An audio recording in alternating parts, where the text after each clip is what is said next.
therapeutic. You may not probably need to have to start taking medications or injections or being placed or whatever. You automatically find out that you're pregnant.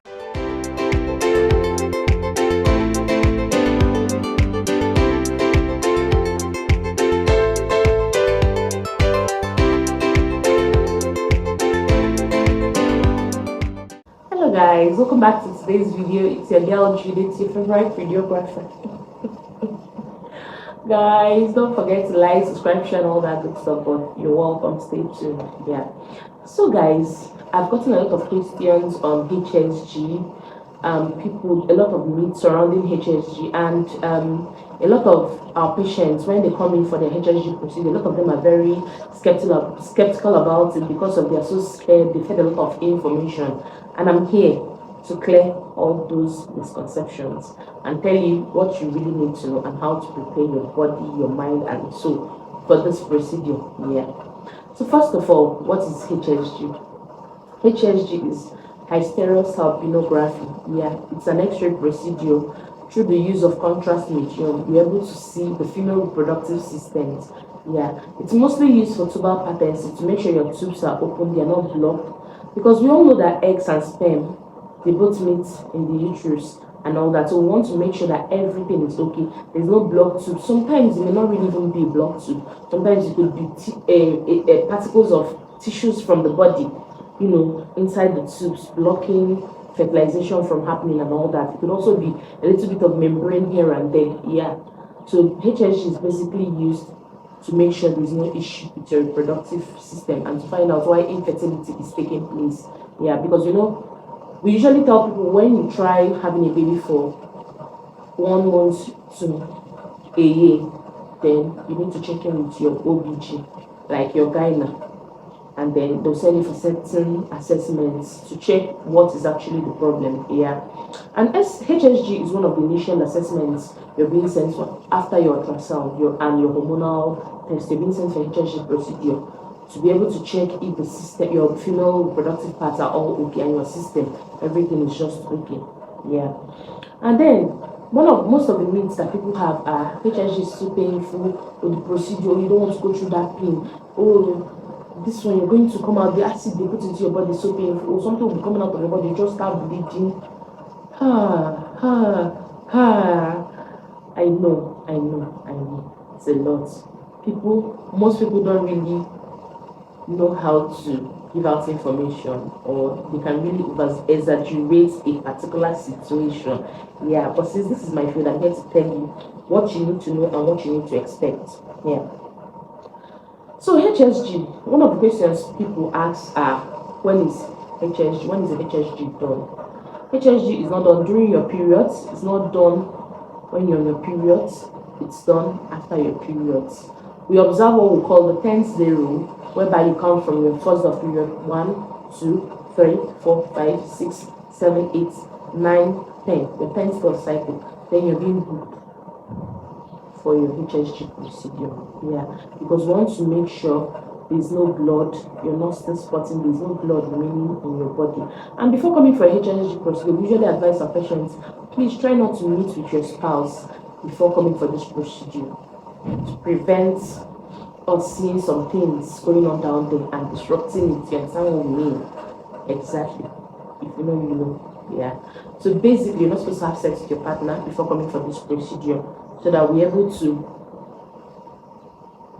monitor and ascertain what we need to ascertain during the procedure. Yes. Then, how to prepare for your HSG? Please, you have to book an appointment. As soon as your period starts, you have to go to the hospital and you're being booked for an appointment with the 10th day rule. Some people like to book it on the 8th day. If it's a federal hospital, they basically don't do HSG procedure during the weekends because it's more like a teamwork. So it's usually done from Mondays to Friday. Yes. So some of them may have to book you on your 8th day or your 9th day if it falls into the period.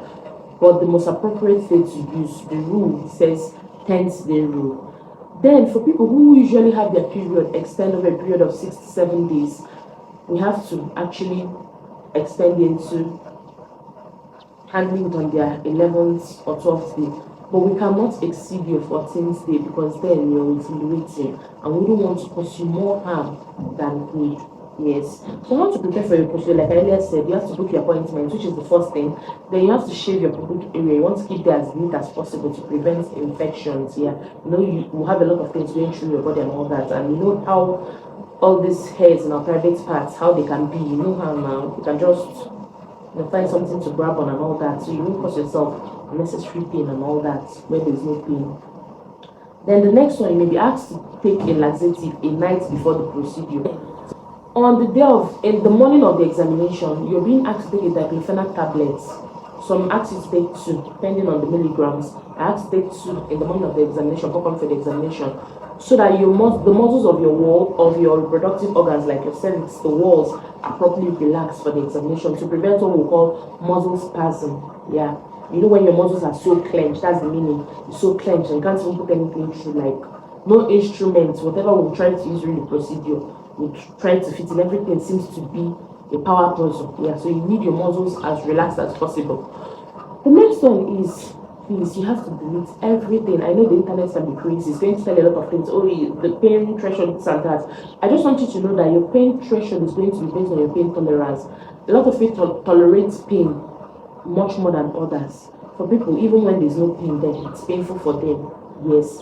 And then it's also important to know that most times why people experience pain is when there's a blocked tube or something is blocking either the left ovaries or the right ovaries.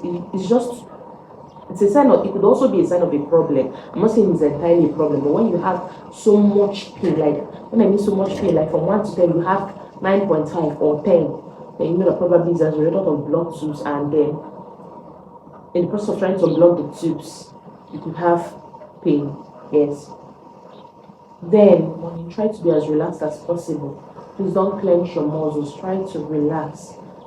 Like relax. I just want you to have this thought in mind. What I tell my patients whenever they're undergoing this procedure is just think of you carrying your bundle of joy. Think of you embracing the miracles you've prayed for.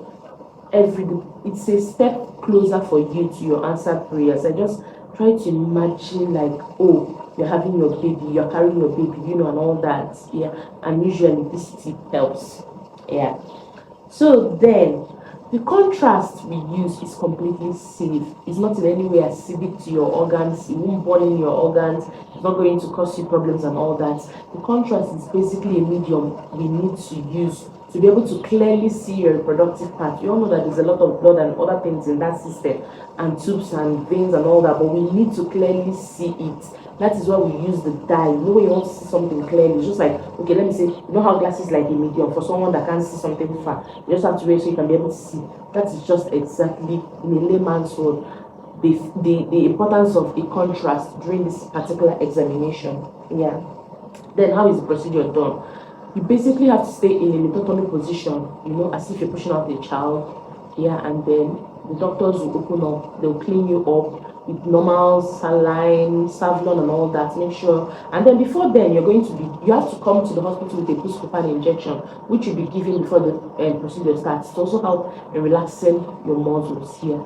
And then you'll be asked to stay in a lithotomy position. You know how you're giving birth, your body opened up, thoroughly cleaned, and then the instruments they are going to put into your body are going to be safe. Trust me. It's just to open up your organ so we can clearly see the uterus and everything before putting in a catheter. Yeah, a catheter, female catheter based on the size of your body. We put in a catheter that will be able to inject the contrast to be able to see what is going on in your body. So it's completely safe. Yeah. And then even when you feel a slight discomfort, please always ensure to relax. Yes. And then how to know if your procedure is going successfully is when you hear the doctor saying things like, oh, there's a spill, oh, the left one has spilled, oh, the right one has spilled, and all that. Know that your procedure is successful. And if not, don't worry about it. It's going to be successful. The force, the minimal force on which the contrast is being pushed into your body, even if there's a blockage, is going to help your ovaries to spill, so you don't need to worry about it. That is why we say that HSG is both therapeutic and diagnostic. The main importance of HSG is diagnostic here, but the extra juice that comes with HSG is that it's highly therapeutic. You may not probably need to have to start taking medications or injections or being placed or whatever. You automatically find out that you're pregnant. We has a success rate of 75%. Most of our patients in 3 weeks time they say, oh, after my HSG I just got pregnant. I had someone that even texted me recently, was like, thank you so much for advising me to go for this HSG. She's pregnant and I'm so happy for her. We have cases of, oh, after a month I just took in, it felt like my whole system and all that. When I went to my husband, I noticed that, oh, I don't have that amount of spillage, the sperm spilling up and everything. It feels like everything is, yeah. So you just have to know that after the whole pain comes your joy in the morning, yes. So you have to go for your HSG procedure. Don't let anybody confuse you or tell you otherwise.